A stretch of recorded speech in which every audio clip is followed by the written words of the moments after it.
ಉತ್ತರ ಪ್ರದೇಶದ ಪಥೇಲ್ಪುರ ವ್ಯಕ್ತಿಯೊಬ್ಬರು ಸುಮಾರು 2 ತಿಂಗಳಿನಲ್ಲಿ 5 ಹಾವು ಕಡಿತದಿಂದ ಪವಾಡ ಸದೃಶವಾಗಿ ಬದುಕುಳಿದಿದ್ದಾರೆ. ಆತನನ್ನ ಚಿಕಿತ್ಸೆಗೆ ಕರೆದುಕೊಂಡ ಹೋದ ನಂತರ ಪ್ರತಿ ಬಾರಿ ಚೇತರಿಸಿಕೊಳ್ಳುತ್ತಿದ್ದಾರೆ. ಈ ಪ್ರಕರಣದಲ್ಲಿ ವೈದ್ಯರು ಕೂಡ ಬೆಚ್ಚಿ ಬೆರಗಾಗಿದ್ದಾರೆ. ಹೌದು, ವಿಕಾಸ್ ದುಬೆ ಎಂಬುವವರಿಗೆ 45 ದಿನಗಳಲ್ಲಿ 5 ಬಾರಿ ಹಾವು ಕಚ್ಚಿದೆ. ಹಾವು ಕಚ್ಚಿದ ಬಳಿಕ ಶೀಘ್ರದಲ್ಲಿಯೇ ಚಿಕಿತ್ಸೆಯನ್ನ ಪಡೆದುಕೊಂಡ ಪರಿಣಾಮ ವಿಕಾಸ್ ದುಬೆ ಜೀವ ಉಳಿದಿದೆ. ಪದೇ ಪದೇ ಹಾವು ಕಡಿತಕ್ಕೆ ಒಳಗಾಗುತ್ತಿರುವಂತಹ ವಿಕಾಸ್ ದುಬೆ ಅವರನ್ನ ಕಂಡು ವೈದ್ಯರು ಕೂಡ ಹೈರಾಣಾಗಿ ಹೋಗ್ಬಿಟ್ಟಿದ್ದಾರೆ. ಹಾವಿನ ಭಯದಿಂದ ವಿಕಾಸ್ ಸ್ವಂತ ಮನೆಯನ್ನ ತುರಿದು ಚಿಕ್ಕಮ್ಮನ ಮನೆಯಲ್ಲೂ ಕೂಡ ಉಳ್ಕೊಂಡಿದ್ರು. ಆದ್ರೆ ಅಲ್ಲಿಯೂ ಬಂದ ವಿಷಕಾರಿ ಹಾವು ಮತ್ತೆ ಕಚ್ಚಿದೆ. ಕೂಡಲೇ ಕುಟುಂಬಸ್ಥರು ಆಸ್ಪತ್ರೆಗೆ ದಾಖಲಿಸಿದ ಪರಿಣಾಮ ವಿಕಾಸ್ ದುಬೆ ಪ್ರಾಣಾಪಾಯದಿಂದ ಪಾರಾಗಿದ್ದಾರೆ. ಜೂನ್ 2ರಂದು ಮೊದಲ ಬಾರಿಗೆ ಮನೆಯಲ್ಲಿ ಮಲಗಿದ್ದಾಗ ವಿಕಾಸ್ ದುಬೆ ಅವರಿಗೆ ಹಾವು ಕಚ್ಚಿತ್ತು. ಹಾವು ಕಚ್ಚಿದ ತಕ್ಷಣ ಕುಟುಂಬಸ್ಥರು ಖಾಸಗಿ ಆಸ್ಪತ್ರೆಗೆ ದಾಖಲಿಸಿದ್ರು.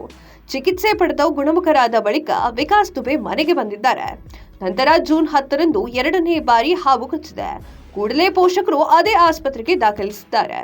ಗುಣಮುಖರಾಗಿ ಬಂದ ಬಳಿಕ ಮನೆಗೆ ಬಂದ ವಿಕಾಸ್ ದುಬೆ ಭಯದಿಂದ ರಾತ್ರಿ ಒಬ್ಬರೇ ಹೊರಗೆ ಹೋಗೋದನ್ನ ಕೂಡ ನಿಲ್ಲಿಸಿಬಿಟ್ಟಿದ್ರು.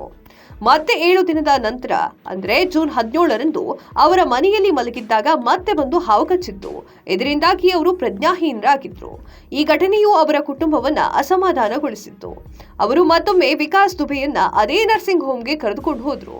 ಅವರಿಗೆ ಚಿಕಿತ್ಸೆಯನ್ನ ನೀಡಲಾಯಿತು ಮತ್ತು ಅಂತಿಮವಾಗಿ ಚೇತರಿಸಿಕೊಂಡ್ರು. ವಿಕಾಸ್ ದುಬೆ ಅವರಿಗೆ ಮತ್ತೆ 4ನೇ ಬಾರಿ ಹಾವು ಕಚ್ಚಲ್ಪಟ್ಟಿತ್ತು.